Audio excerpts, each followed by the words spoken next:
오늘 조백성교회 주일 예배 오신 여러분 진심으로 환영합니다. 온라인 예배 들으신 우리 성도님 진심으로 환영합니다. 다 같이 묵도하심으로 하나님 앞에 예배 드리시겠습니다.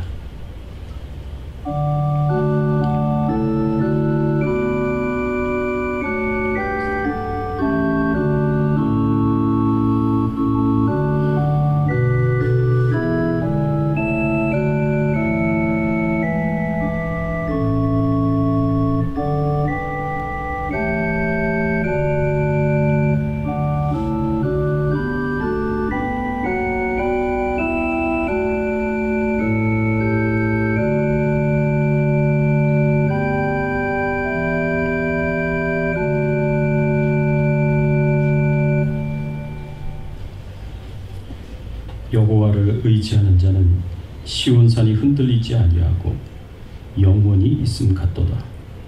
산들이 예루살렘을 두름과 같이 여호와께서 그의 백성을 지금부터 영원까지 두르시리로다. 여호와여, 선한 자들과 마음이 정직한 자들에게 선대하소서. 이스라엘에게는 평강이 있을지어다. 하나님 아버지 감사합니다. 오늘 주일을 기억하며 주님 만나 뵙기를 소원하여 주님께 찬송과 경배와 영광 돌리기를 소원하여 하나님 앞에 나왔습니다. 하나님을 찬양하며 경배드리며 하나님을 높이며 또 주의 이름을 영화롭게 하며 오직 주님만이 존귀하게 되시기를 소원하며 하나님 앞에 나와 찬송과 경배를 드리오니 저희들의 찬양을 경배를 기쁘게 받아 주시옵소서. 하나님만 영광을 받아 주시옵소서. 감사드리옵고 모든 영광과 존귀와 찬송을 하나님 앞에 돌리오며 예수 그리스도의 이름으로 간절히 기도드리옵나이다. 아멘. 전능하사 천지를 만드신 하나님 아버지를 내가 믿사오며 그 외아들 우리 주 예수 그리스도를 믿사오니 이는 성령으로 잉태하사 동정녀 마리아에게 나시고 본디오 빌라도에게 고난을 받으사 십자가에 못 박혀 죽으시고 장사한 지 사흘 만에 죽은 자 가운데서 다시 살아나시며 하늘에 오르사 전능하신 하나님 우편에 앉아 계시다가 저리로서 산자와 죽은 자를 심판하러 오시리라.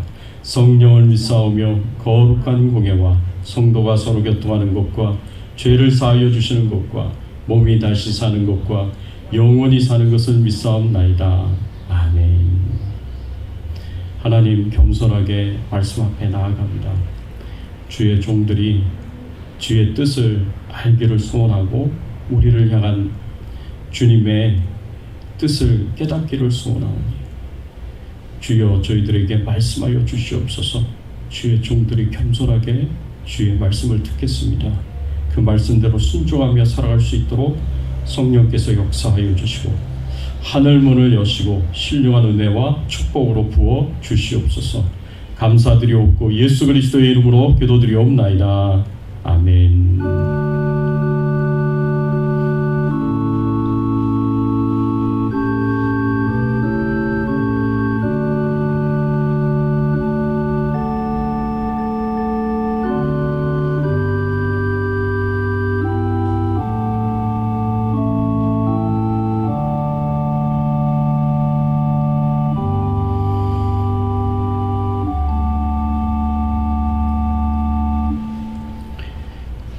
오늘 이 시간 우리가 함께 드릴 찬양은 286장 주 예수님 내 맘에 오사 함께 찬양 드립니다.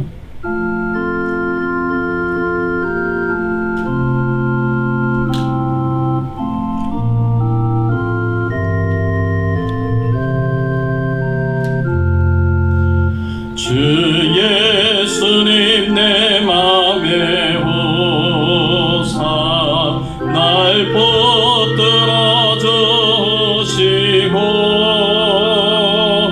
내 마음에 새 힘을 줘서 늘 기쁘게 하소서. 사랑의 주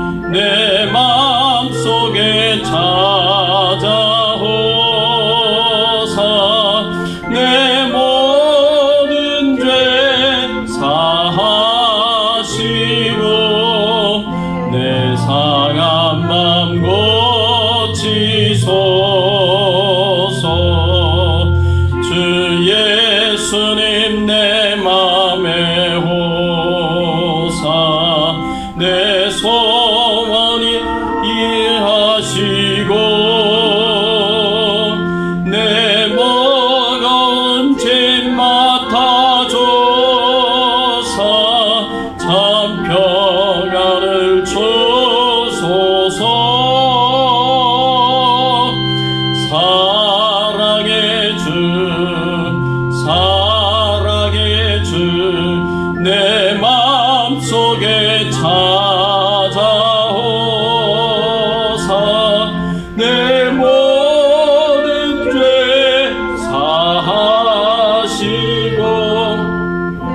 상한 마 고치소서. 주 예수님 내 맘에 오사 날 정결케 하시고 그 은혜를 내 맘에 채워 늘 충만케 하소서. 사랑의 주 사랑의 주 내 맘속에 찾아오사 내 모든 죄 사하시고 상한 맘 고치소서. 주 예수님 내 맘에 오사 내 길 주 성령을 내 맘에 채워 늘 충만케 하소서.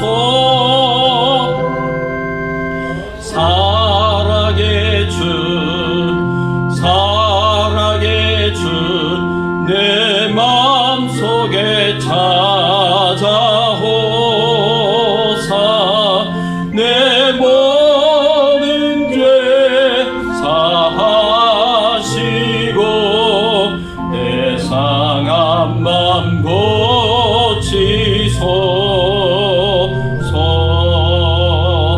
아멘.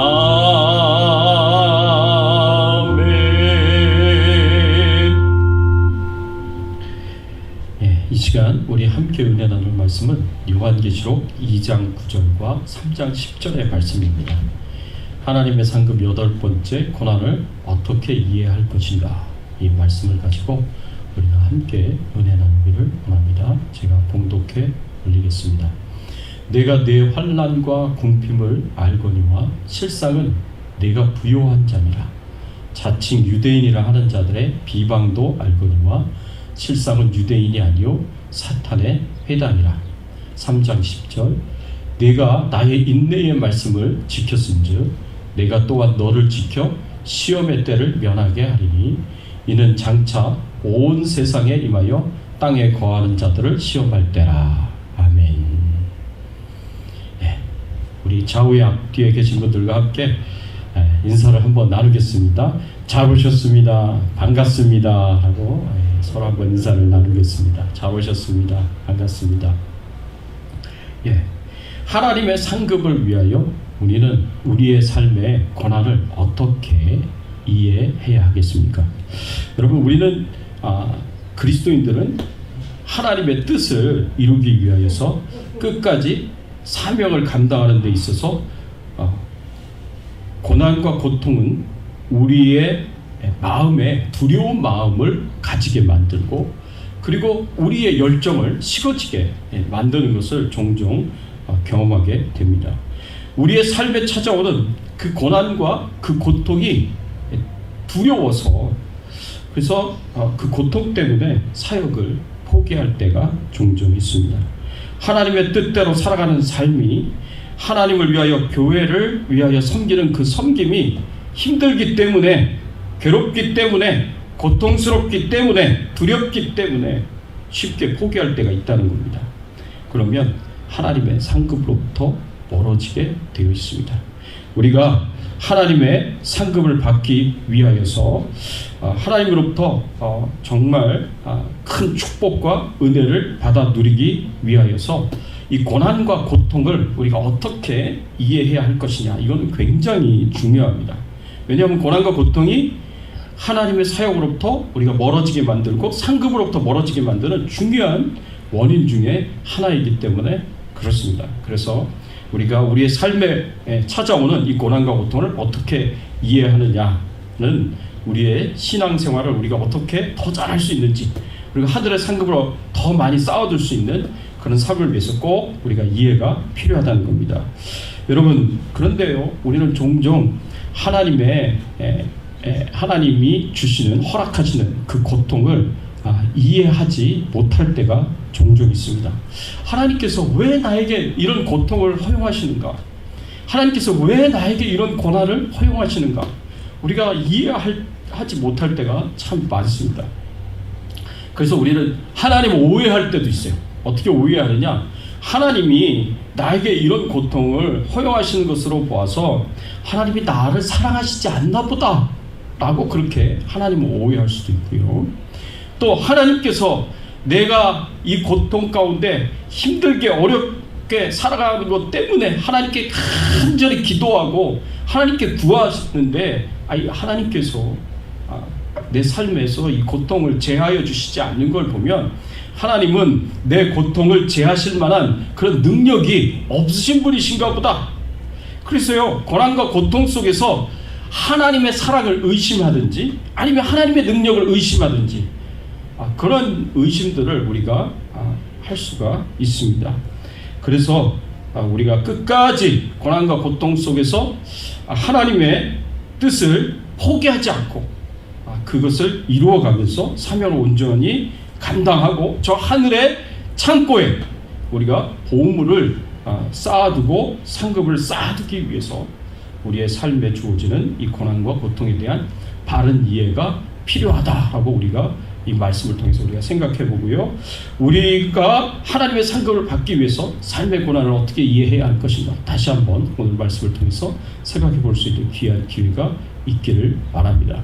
첫째로 우리는 고난을 하나님의 관점에서 바라봐야 한다라고 이 말씀을 통해서 우리가 생각해 볼 수가 있습니다. 여러분, 우리는 종종 보면은요, 이 고난과 고통에 대해서 하나님의 관점과 우리의 관점이 많이 다르다라는 것을 우리가 생각해 볼 수가 있습니다. 특별히 고난에 대한 하나님의 관점을 이해하는 것이 우리에게 중요한데요. 오늘 본문 요한계시록 2장 9절의 말씀에 보면은요, 이렇게 하나님의 관점에서 이렇게 이야기를 하고 있습니다. 내가 네 환난과 궁핍을 알거니와 실상은 네가 부요한 자니라. 자칭 유대인이라 하는 자들의 비방도 알거니와 실상은 유대인이 아니요 사탄의 회당이라. 여러분, 이 말씀에 보면은요, 이 말씀은 서머나 교회에 주시는 하나님의 말씀이에요. 예수님의 말씀이에요. 서머나 교회를 향해서 예수님이 뭐라고 말씀하셨냐면, 내가 내 환난과 궁핍을 알거니와 실상은 네가 부요한 자니라 라고 이렇게 말씀하고 있습니다. 서머나 교회가 성도들이 환난을 당하고 있고요, 그리고 굉장히 궁핍하고 가난한 상태에 있다라고 지금 말씀을 하고 있는 것입니다. 이 서머나 교회가 지금 이 말씀을 받았던 그때가 로마의 도미티안 황제 때였습니다. 로마의 도미티안 황제는요, 네로 황제 다음으로 교회를 핍박하는데 가장 앞장섰던 왕들 중에 하나예요. 그러니까 교회를 얼마나 핍박을 했는지 모릅니다. 이 도미티안 황제가 어떤 주장을 했냐면, 내가 살아있는 신이다, 자신이 살아있는 신이라고 그렇게 주장을 했어요. 그러니까 황제를 다 숭배해야 된다라고 강요를 했습니다. 자신을 살아있는 신으로 이야기하고 자신에게 숭배해야 된다고 그렇게 말을 하는 이 도미티안 황제의 그 말에, 그 명령에 가장 불순종했었던 사람들이 누구냐? 기독교인들이에요. 왜 기독교인들이 불순종했느냐? 여러분, 황제를 신으로 알고 숭배하는 건 그 우상 숭배잖아요. 그러니까 우상 숭배니까 기독교인들이 그 왕의 명령에 따르질 않는 거예요. 그러니까 우상 숭배, 황제 숭배를 거부하고 끝까지 믿음을 지키니까 그것 때문에 이 도미티안 황제가 기독교인들에게 핍박을 주고 고난을 주었습니다. 그런데 그런 상황에서 기독교인들은 선택을 해야 되는 상황이었어요. 어떤 선택을 해야 하는 상황이냐? 고난을 피하기 위해서, 안락한 삶을 살기 위해서, 편안한 삶을 살기 위해서 그냥 황제 숭배를 하느냐, 아니면 고난을 당하고 핍박을 당하고 그럼에도 불구하고 끝까지 믿음을 지키느냐, 이 둘 중에 하나를 선택을 해야 했습니다. 믿음을 지키기 위해서는 도미티안 황제가 주는 고난을 당해야 하는 거예요. 고통을 당해야 되는 거예요. 핍박을 받아야 되는 거예요. 핍박을 받으면 어떻게 됩니까? 사회적으로 고립이 되고요. 그 다음에 사회적 로마 시민으로서의 권리가 다 박탈이 됩니다. 그리고 경제활동이 금지가 돼요. 경제활동에 제한이 들어오게 됩니다. 여러분, 그렇게 되면은요, 가난해질 수밖에 없는 거예요. 궁핍해질 수밖에 없는 거예요. 그게 바로 서머나 교회가 초대교회 때 서머나 교회, 소아시아의 7교회 중에 하나였던 서머나 교회가 가지고 있었던 어려움이었습니다. 여러분, 이런 어려움 가운데서 예수님께서 이 말씀을 주시면서 내가 내 환난과 궁핍을 안다. 서머나 교회 성도들을 향하여 네가 환난을 당하고 있고 네가 고난을 당하고 있고 네가 끝까지 믿음을 지킴으로 인해서 네가 가난해졌고 궁핍해졌다는 것을 내가 안다라고 예수님께서 말씀을 하셨습니다. 그런데 뭐라고 말씀하시냐면, 그렇지만 실상은 네가 부요한 자리라 라고 그렇게 말씀을 하고 계시는 거예요. 여러분, 세상 사람들이 바라보는 관점에서는, 인간적인 관점에서는 가난하고 궁핍하게 됐어요. 그렇죠? 가난하고 궁핍하게 되고 먹을 것조차도 구하기 어려운 그런 어려운 상황에 처해 있습니다. 그런데 그게 세상 사람들의 관점에, 일반적인 사람들의 관점에, 그러나 하나님이 보시는 관점은 실상은 네가 부요한 자리라 라고 이렇게 표현을 하고 있습니다. 그 서머나 교회 성도들이 어디 다른 곳에 먹을 것을 숨겨놓고 양식을 숨겨놨기 때문에 실상은 네가 부요한 자리라 라고 말씀을 하시는 게 아니에요. 실제로 정말 가난해요. 실제로 정말 궁핍해요. 그런데도 하나님의 시야에서는, 하나님의 관점에서 보면 이 서머나 교회 성도들이 부요한 자다라고 이렇게 말씀을 하고 계시는 거예요. 왜 부요한 자냐? 육신적으로는 가난하고 궁핍하지만 영적으로는 끝까지 믿음을 지키고 끝까지 신앙을 지키고 박해 속에서도 하나님을 바라보고 기도하고 하나님 앞에 나아가니까 영적으로 풍요로운 자일 뿐만 아니라 하나님께서 여기서 부유한 자라고 말씀하시는 그 중요한 의도는 너희들이 하늘에 풍성한 상급의 축복을 쌓았다라고 여기서 말씀을 하시는 거예요. 그래서 하나님의 관점에서 보면 이 서머나 교회 성도들이 하늘에 풍성한 상급의 축복을 이미 쌓았기 때문에 너희는 부요한 자다라고 하나님께서, 그렇게 예수님께서 말씀을 해주시는 겁니다. 여러분, 일반 사람들의 시각과 하나님의 시각이요, 완전히 다릅니다. 큰 차이가 있습니다. 세상 사람들은 지금 당장 보여지는 것, 이것만 생각을 하죠. 하나님은 눈에 보여지는 것뿐만 아니라 눈에 보이지 않는 것, 저 하늘에 있는 것까지도 하나님은 생각을 하시면서 판단을 하시는 거예요. 그래서 실상은 네가 부요한 자니라 라고 이렇게 말씀을 하시는 겁니다. 여러분, 하나님의 시각에서 보면은요, 가난과 부요를 결정하는 것은 소유와 안정된 삶에 있는 게 아니에요. 내가 얼마나 많은 소유를 갖고 있느냐, 내가 얼마나 안정된 삶을 살아가느냐, 이것이 하나님이 바라보시는 부요와 가난을 결정하는 요소들이 아니라는 거죠. 하나님의 눈으로 볼 때 세상의 부자가 극히 어리석고 불쌍한 자가 될 수도 있고요, 하나님의 눈으로 볼 때 세상에 가난하고 궁핍한 자가 세상의 모든 부유함을 가지고 있는 부자가 되기도 하다는 것을 우리가 알아야 됩니다. 그래서 어떤 신학자가 이런 이야기를 했어요.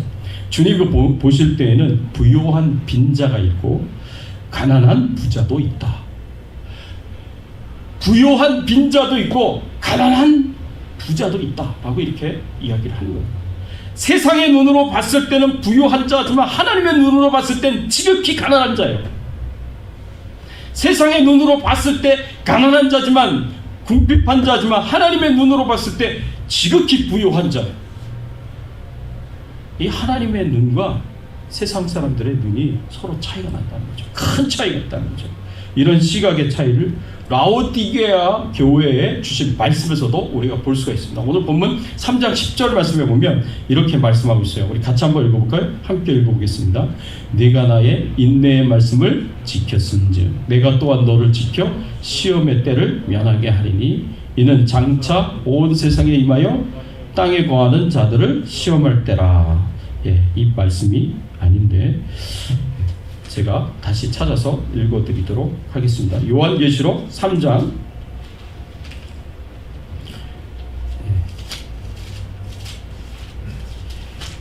제가 읽어드리겠습니다. 요한계시록 3장 17절 말씀입니다. 죄송합니다. 제가 3장 17절 말씀 제가 봉독해 드리겠습니다. 내가 말하기를 나는 부자라 부요하여 부족한 것이 없다 하나 내 곤고한 것과 가련한 것과 가난한 것과 눈먼 것과 벌거벗은 것을 알지 못하는도다. 여러분, 라오디게아 성도들이요 자신에 대해서 뭐라고 말을 하냐면 나는 부자라 부요하여 부족한 것이 없다라고 이야기를 합니다. 풍요로운 재산과 안락한 삶으로 인해서 스스로 만족하고 있고 아무 문제 없다. 나는 아무 문제 없다. 나는 부자다. 나는 부유한 자다. 그래서 나는 부족한 것이 없다. 라고 그렇게 이야기를 합니다. 그런데 하나님의 시각은 달라요. 하나님이 뭐라고 말씀을 하시냐면 하나님은 이렇게 말씀하십니다. 내 곤고한 것과 가련한 것과 가난한 것과 눈먼 것과 벌거벗은 것을 알지 못하는도다. 하나님께서는 그렇게 말씀을 하십니다. 하나님께서 라오디게아 성도들이 곤고하고 가련하고 가난하고 눈멀고 벌거벗었다라고 하나님께서는 그렇게 보십니다. 하나님의 이런 시각이 일반적인 사람들의 시각과 얼마나 큰 차이가 있는지 모릅니다. 왜 하나님께서는 부유한 라오디게아 성도들을 향하여 너는 곤고하고 가련하고 가난하고 눈멀고 벌거벗었다라고 이야기를 하셨을까?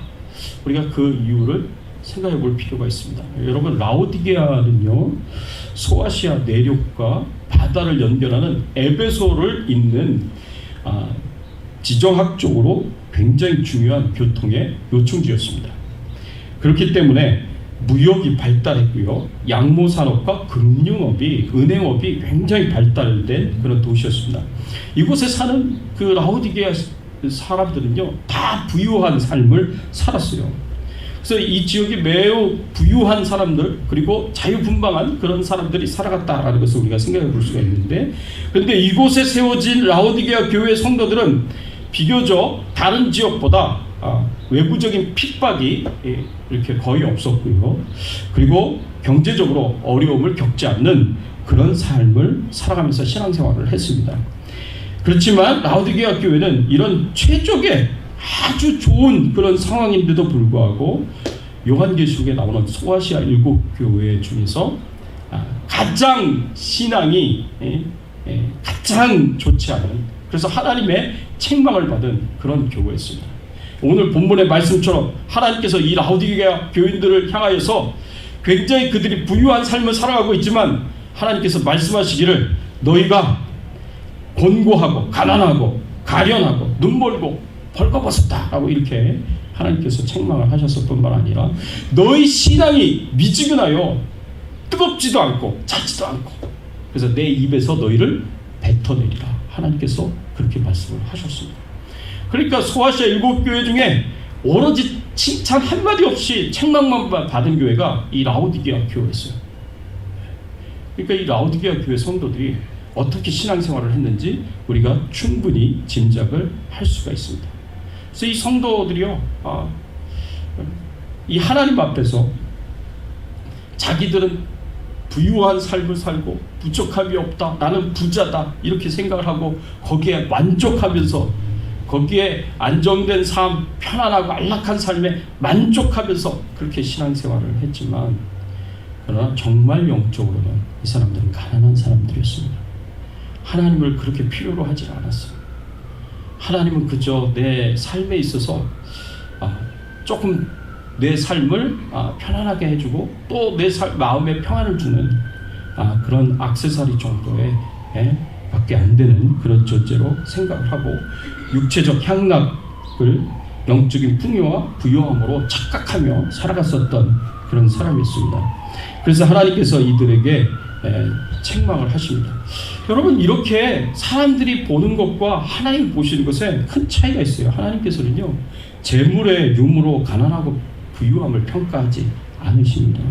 하나님께서는 우리가 어떤 상황 속에 있다고 하더라도, 어떤 여건 속에 있다고 하더라도 세상과 타협하지 않고 하나님을 향하여 신실한 믿음을 가지고 있느냐, 그걸로 우리의 부유함과 가난함을 분별하시고 판단을 하신다는 것입니다. 심지어는 핍박과 고난 속에서도 믿음을 지키기 위해 기꺼이 가난해지는, 궁핍해지는 선택을 할 정도로 신실한 믿음을 가진 자는 하나님이 부유한 자로 여기십니다. 그러나 반대로 세상과 타협하며 재물이 가져다주는 그런 편안함과 안락함을 추구하고 부유한 삶을 살아가는 자는 오히려 가난하고 가련하고 곤고하고 눈멀고 벌거벗었다라고 하나님께서 판단하십니다. 하나님의 눈에는 서모나 교회 성도들은요, 현실의 고통과 고난 가운데서도 영적으로 풍요로울 뿐만 아니라 저 하나님 나라에 큰 상급을 쌓아둔 부유한 자였습니다. 그래서 당연히 하나님께서 이 서모나 교인들에게 너희는 부유한 자라고 그렇게 말씀을 하셨던 것입니다. 그래서 하나님께서 이런 고난을 참 믿음의 사람과 믿음이 없는 사람을 구분하는 중요한 도구로 사용을 하십니다. 하나님의 풍요로운 상급을 누릴 자와 그렇지 못할 자로 하나님께서 구분하는 도구로 이 고난을 사용하신다는 거죠.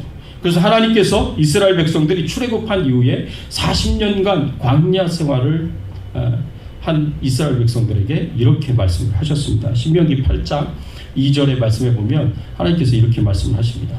내 하나님 여호와께서 이 40년 동안에 내게 광야 길을 걷게 하신 것을 기억하라. 이는 너를 낮추시며 너를 시험하사 네 마음이 어떠한지 그 명령을 지키는지 지키지 않는지 알려 하심이라. 하나님께서 우리에게 고난을 허용하시는 것은, 우리에게 고통을 허용하시는 것은, 환난을 허용하시고 때로는 핍박을 허용하시는 것은 우리가 믿음이 있는 자인지 믿음이 없는 자인지 시험하시기 위해서 허용하신다고 말씀을 하셨습니다. 믿음이 있는 자면 그 고난과 고통 속에서도 서머나 교회처럼 이 세상과 타협하지 않고 고난을 피하기 위해서, 고난으로부터 도망치기 위해서 세상과 타협하지 않고 하나님으로부터 멀어지지 않고, 믿음이 있는 자라면 이 고난 속에서도, 이 환난 속에서도, 고통 속에서도 끝까지 하나님을 붙잡고 믿음으로 순종하며 하나님의 뜻을 행하며 살아간다는 것입니다. 그것을 시험하기 위해서 하나님께서 이 40년간 광야길을 걷게 하셨다라고 이렇게 말씀을 하십니다. 신명기 8장 16절에도 보면 내 조상들도 알지 못하던 만나를 광야에서 네게 먹이셨나니 이는 다 너를 낮추시며 너를 시험하사 마침내 네게 복을 주려 하심이었느니라 그랬습니다. 똑같은 말씀인데 40년간 광야에서 연단하신 이유가 다 너를 낮추시고 겸손하게 하시고 너를 시험하사 네가 하나님의 말씀에 순종하는지 순종하지 않는지 시험을 하시고, 그리고 어떻게 하신다고요? 마침내는 네게 복을 주려 하심이라 그랬습니다. 마침내는 우리에게 복을 주시기 위해서 40년간의 이 고난과 이 고통을 하나님께서 광야 생활을 허락하셨다라고 그렇게 말씀을 하십니다. 여러분, 그래서요, 하나님께서는 우리가 하늘나라에 우리의 상급을 더 풍성하게 쌓도록 하기 위해서, 하나님께서 우리에게 더 큰 축복을 주시기 위해서, 더 많은 축복을 주시기 위해서 이 고난을 주시는 거예요. 이 고통을 주시는 거예요. 그래서 우리를 연단시키시는 거예요. 그래서 우리를 더 온전하게 만들신다는 것을 우리가 이 말씀을 통해서 생각해 볼 수가 있습니다. 여러분, 대부분의 사람들은요, 고난을 싫어합니다. 저도 고난을 싫어하죠. 여러분들도 고난을 싫어하실 겁니다. 고통을 싫어합니다. 무조건 싫어해요. 그러니까 무조건 피해야 되고 무조건 거부해야 할 것으로 생각할 수 있지만 하나님은 그렇게 생각하시지 않습니다. 하나님은요, 우리가 하나님 보시기에 더 온전한 영적 상태가 되도록 하시기 위해서 더 큰 축복과 상급을 받도록 하기 위해서 이 고난과 고통을 허락하시고 사용하십니다. 이 고난과 고통이 우리의 삶에 필요하다고 그렇게 하나님께서는 생각을 하시는 거예요. 여러분, 제가 몇 년 전에 팔목이 부러진 적이 있었어요. 이 팔목이 부러졌는데 운동을 하다가, 교육자들하고 운동을 같이 하다가 한번 이 팔목이 부러졌어요. 테니스를 치다가 뒤로 넘어져가지고 잘못 이 팔을 짚어서 팔목이 부러졌는데, 응급실에 가가지고 이 부러진 팔목을 이렇게 맞추는데 얼마나 고통스러운지 모릅니다. 부러져 보신 분들은 이해하시리라 생각을 합니다. 그런데 한번 생각해 보세요. 한 10살짜리 남자아이가 있어요. 이 아이가 저처럼 놀다가 팔목이 부러졌어요. 그래서 부모가 이 아이를 응급실로 데려가서 이 부러진 뼈를 의사가 맞추는데, 이 의사가 이 부러진 뼈를 맞출 때 이 아이는요 얼마나 고통스럽겠습니까? 얼마나 힘들겠습니까? 그러니까 막 10살짜리 남자아이가 막 우는 거예요. 펑펑 우는 거예요. 그러니까 엄마 아빠를 찾으면서 아프다고 그렇게 울면서 큰 소리로 이제 이야기를 하는 겁니다. 근데 그때 그 옆에서 지켜보고 있던 부모가 있었어요. 아버지가 있었어요. 아버지를 그냥 간절한 눈으로, 나 좀 도와달라고 간절한 눈으로 그렇게 쳐다보지만, 이 아버지는요 이 아이를 붙잡아 주지만 의사에게 뼈를 못 맞추도록 그렇게 하지 않습니다. 뼈를 맞추도록 그냥 도와줍니다. 오히려 도와줍니다. 이 고통을 아이가 느끼는데도 불구하고 오히려 의사를 도와서 뼈를 맞추도록 도와줍니다. 여러분, 왜 그렇게 하겠습니까? 뼈를 맞춰야 이 아이가 이 팔을 제대로 쓸 수 있기 때문에, 정상적인 생활을 할 수 있기 때문에, 더 나은 상태로 나아갈 수 있기 때문에, 아버지가 이 아이가 고통스럽다고 괴롭다고 그렇게 외치는데도 불구하고 오히려 이 아이의 말을 도와서 의사가 고통이 멈춰지도록 하는 게 아니라 의사를 도와서 이 아이를 진정을 시키는 그런 행동을 합니다. 여러분, 때로는요 고통은요 우리가 무조건 피해야 될 게 아니에요. 때로는 고통은 우리에게 필요합니다. 고난도 우리에게 필요하고요. 그 고난과 고통이 나를 더 나은 상태로 인도하고 내 믿음과 내 신앙을 더욱 견고하게 만들고 더욱 성숙하게 만든다는 거죠. 하나님은 그것을 알고 있기 때문에 하나님께서는 우리가 고통을 당하도록 그냥 내버려 두실 때가 있어요. 고난을 당하도록 그들은 그냥 내버려 두실 때가 있다는 거죠. 왜? 그 고난과 고통이 우리의 신앙에 필요하기 때문에 그렇습니다.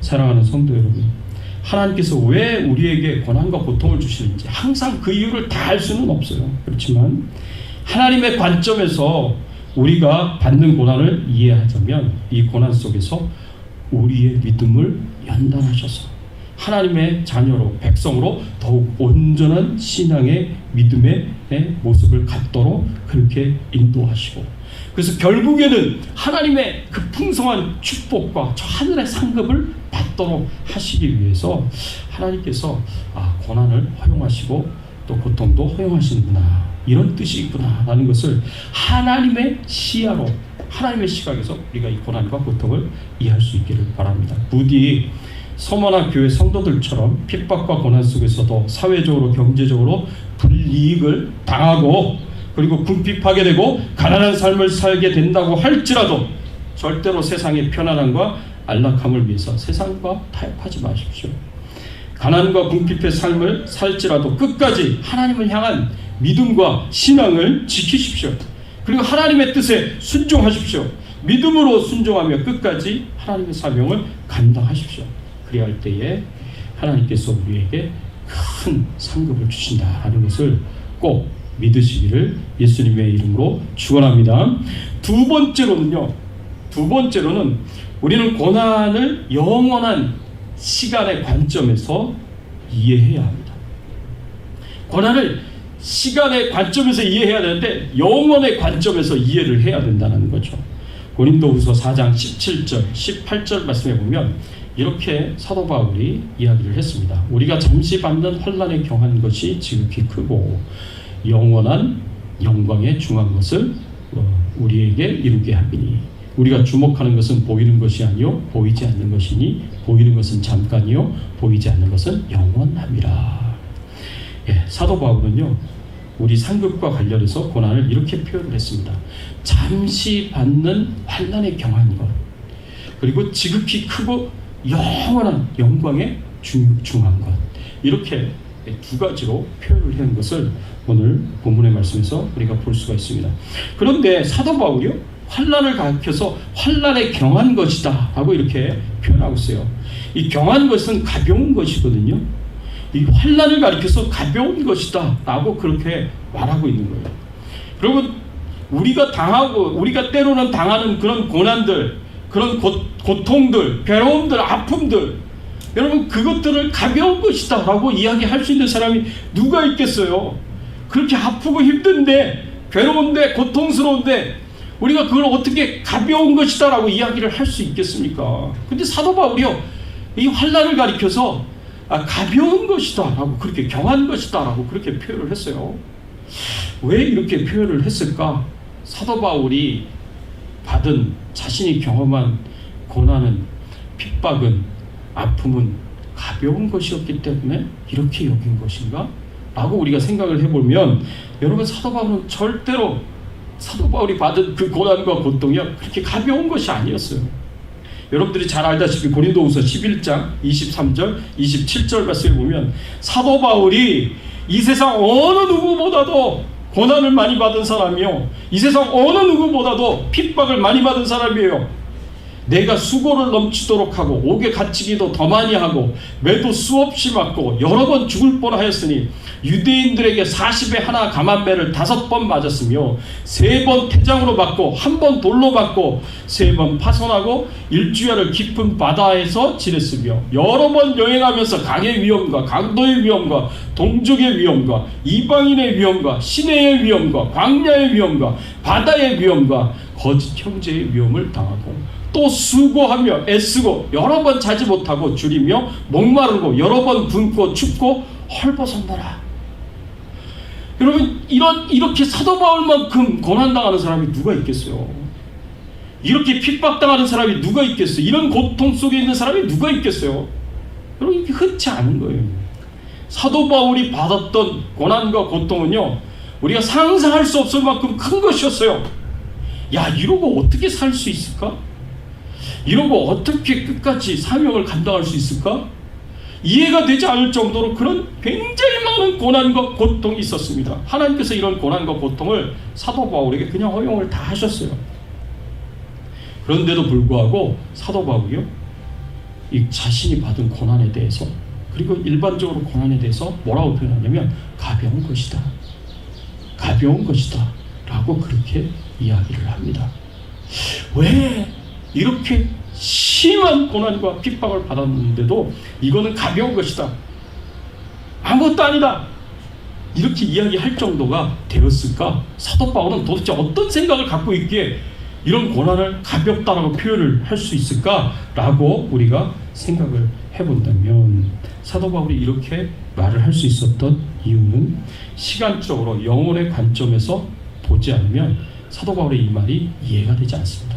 다시 한번 우리가 그 앞에 고린도후서 4장의 말씀을 보면은 사도 바울이 뭐라고 표현했냐면 잠시 받는 환난에 경한 것이라고 표현했어요. 이 환난이 가볍다라고 말을 한 이유는 그것이 잠시 받는 거예요. temporary예요. temporary. 잠시 받는 거예요. 우리가 영원히 받는 고난이 아니라 잠깐 받는 고난이고 환난이기 때문에 그렇습니다. 거기에 비하면 영광, 우리가 누리게 될 저 천국의 영광, 천국의 상급은 어떤 것이에요? 지극히 크고 영원하다라고 이렇게 표현했어요. 그 영광이 얼마나 중하고 무거운지, 그 얼마나 대단한지, 그 대단한 저 천국의 영광과 하늘의 그 상급이 어떻게요? 지극히 크고 영원하다고 우리에게 말씀하고 있습니다. 그것에 비교하면 잠깐 받는 환난, 고난, 그것이 고통스럽고 괴롭고 아프지만 그럼에도 불구하고 그것은 가벼운 것이다. 사도 바울이 그렇게 이야기를 하고 있습니다. 환난이 왜 고통스럽지 않겠습니까? 왜 아프지 않겠습니까? 너무 고통스럽고 아파서 하나님께 울고 외치면서 살려달라고 외칠 정도로 힘들지 않았겠습니까? 그러나 이 환난은 큰 고통이지만 영원의 관점에서 보면은 잠시 받는 고통일 뿐입니다. 영원히 누리게 될 엄청난 영광과 저 천국에서의 상급에 비교하면 당연히 사도 바울은 가볍다라고 얘기할 수 있는 가벼운 고통일 뿐이었습니다. 제가 손목이 부러졌을 때 고통은요, 뼈를 맞추는 데에만 있지 않았습니다. 이것을 저는 뼈가 부러졌기 때문에, 조그만 뼈들이 부러졌기 때문에 그걸 다시 이어야 됐어요. 뼈와 뼈를 잇는 수술을 해야 했어요. 이 수술까지 했습니다. 그리고 깁스를 하고요. 깁스를 하는데, 여러분 깁스를 하면 편안할 것 같죠? 전혀 아니에요. 깁스를 하고 밤에 잠을 잘 수가 없는 거예요. 왜 잠을 잘 수가 없느냐? 여러분 잠을 잘 때는 이렇게 편안하게 손을 내리고 자잖아요.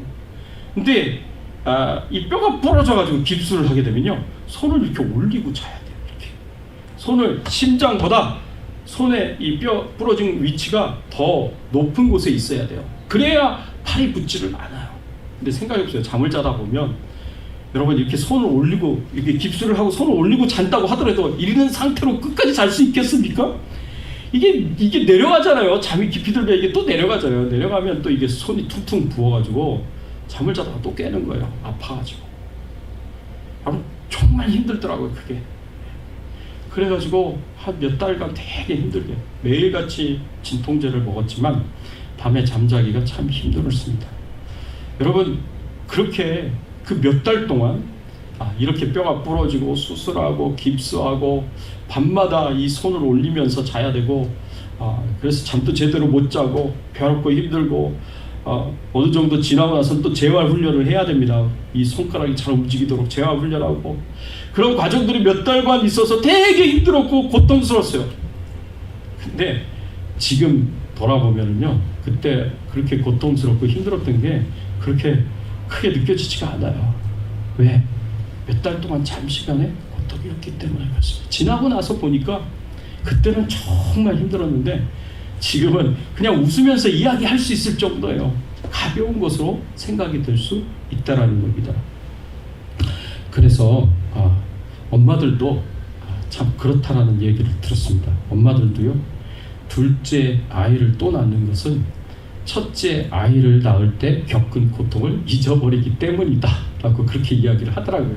둘째를 낳는 이유, 첫째를 낳을 때 있었던 그 고통 얼마나 힘들었겠습니까? 그런데 그걸 잊어버리기 때문에 또 둘째를 낳는 거예요.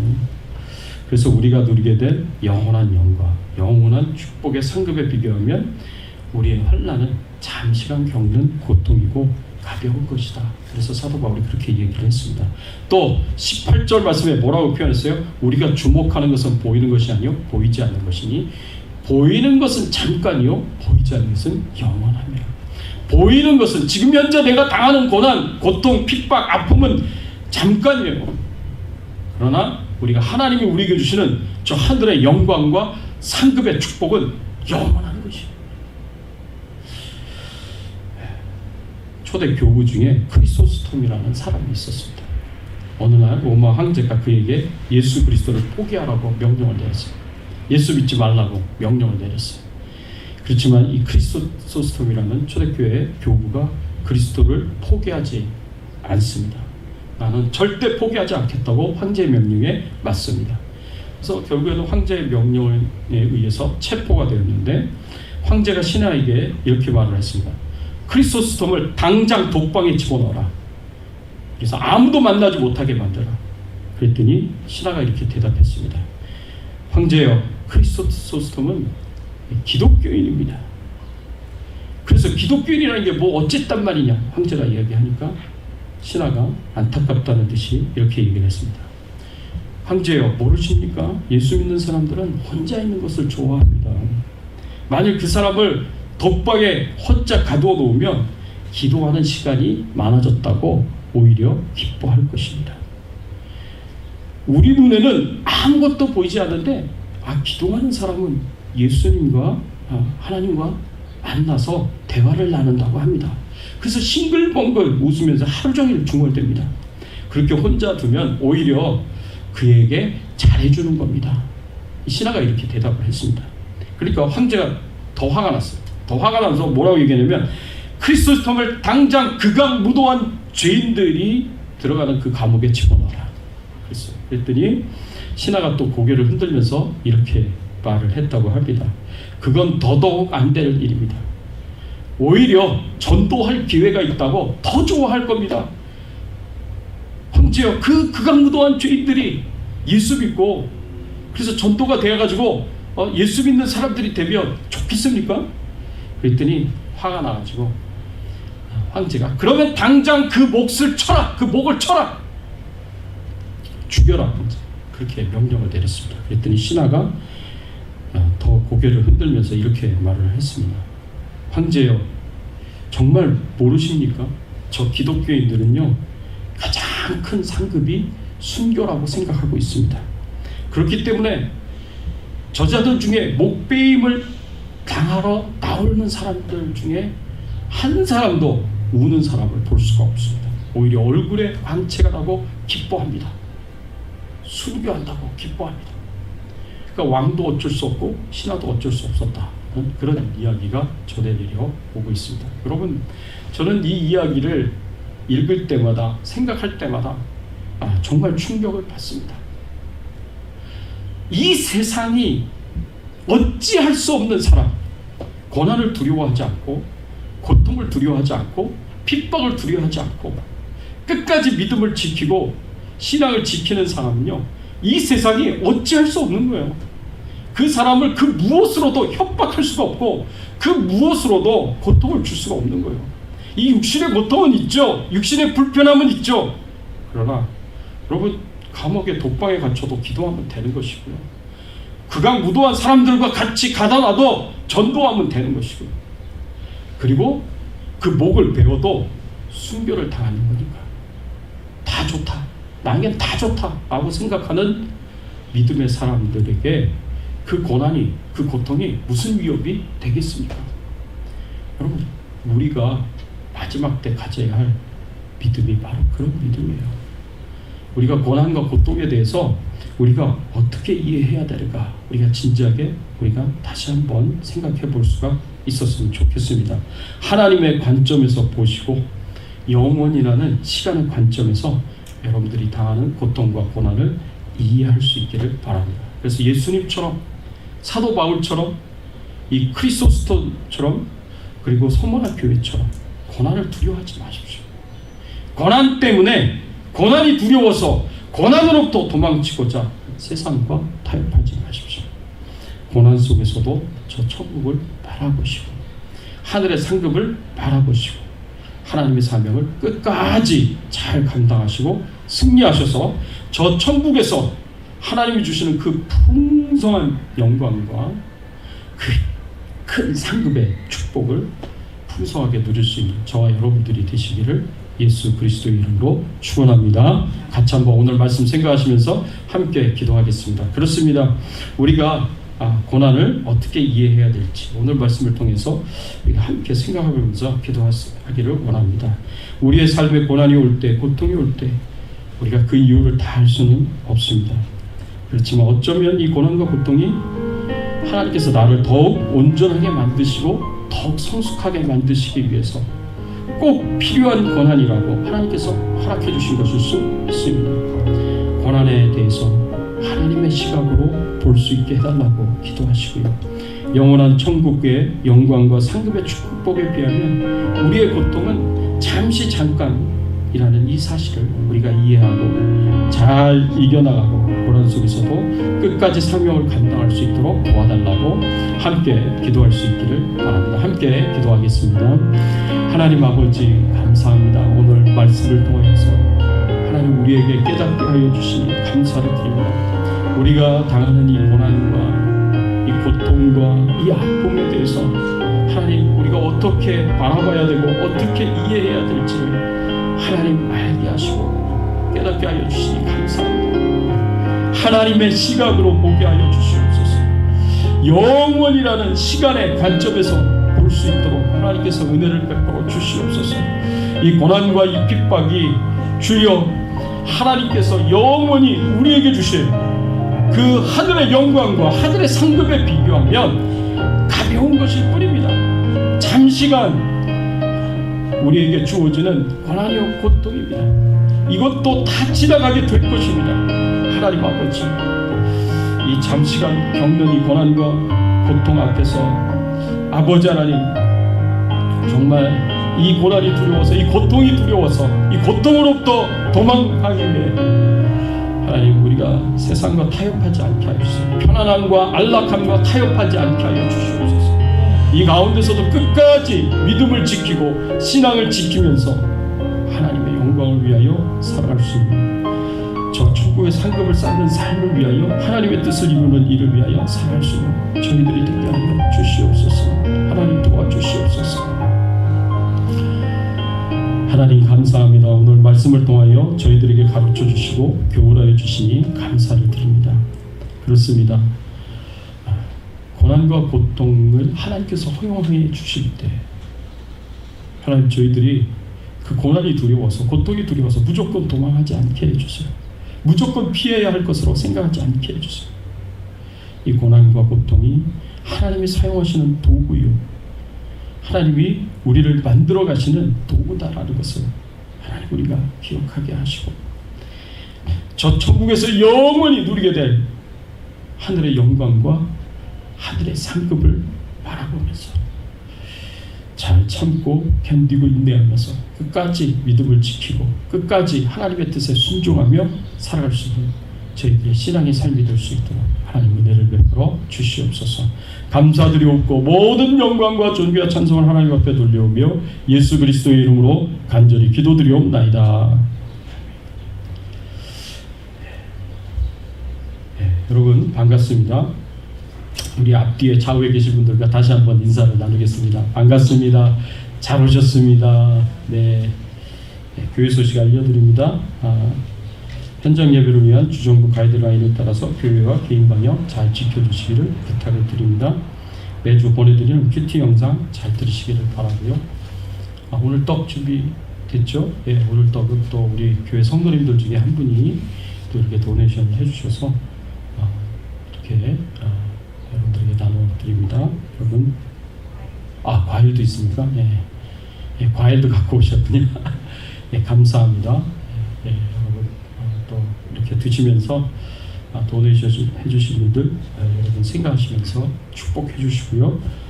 또 감사한 마음으로 잡수시기를 부탁을 드립니다. 같이 찬양 드리겠습니다. 353장 십자가 군병되어서 우리 찬양 드리겠습니다.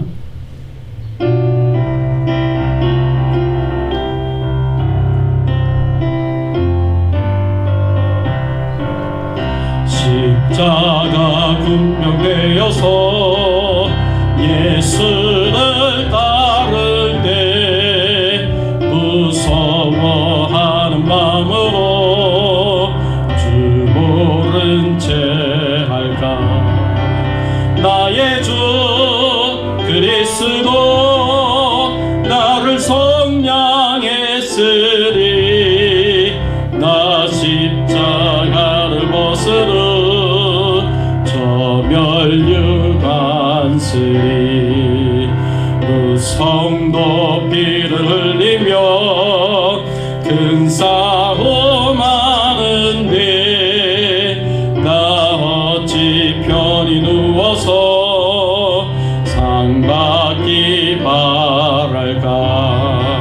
나의 주 그리스도 나를 속량했으리.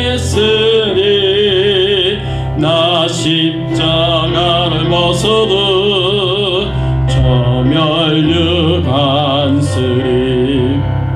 이 죄악 많은 세상에 수많은 원수를 날 유혹하고 제치나 내 주만 따르리. 나의 주 그리스도 나를 속량했으리. 나 십자가를 벗으러 멸류관쓰리 나 멸류관을 쓰려고 몸 바쳐 싸울 때 주 내게 용기 주시사 이기게 하시네. 나의 주 그리스도 나를 속량했으니 나 십자가를 벗으르 저 멸류관쓰리 승리의 그날 이르러 십자가 군병들 대가를 불러 영광을 주님께 돌리리. 나의 주 그리스도 나를 속량했으니 나 십자가를 벗으러 저 멸류관쓰리.